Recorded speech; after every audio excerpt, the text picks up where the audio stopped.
اندھیری رات تھی۔ افغانستان کے پہاڑوں میں لوگ سکون سے سو رہے تھے۔ اچانک زمین کانپی، جیسے پوری وادی کسی غصے میں لرز اٹھی ہو۔ مکان گرنے لگے، بچے چیخنے لگے، عورتیں بھاگنے لگیں۔ سیکنڈوں میں بستیاں مٹی کے ڈھیر بن گئیں۔ اسی لمحے پاکستان کی وادیوں میں بارش نے آسمان کو چیر دیا۔ دریا طوفان بن گئے، پانی اپنے راستے میں آنے والی ہر چیز کو بہا کر لے گیا۔ گاؤں کے گاؤں ڈوب گئے، کھیت ویران ہو گئے۔ لوگ اپنے پیاروں کی لاشوں کو پانی کے دھارے میں تلاش کرتے پھرتے تھے۔ ایک چھوٹا بچہ جو ملبے پر بیٹھا ہے اور اپنے والدین کو ڈھونڈ رہا ہے۔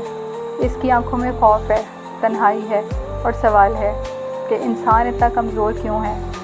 یہی سوال ہمارے دلوں کو بھی ہلا دیتا ہے۔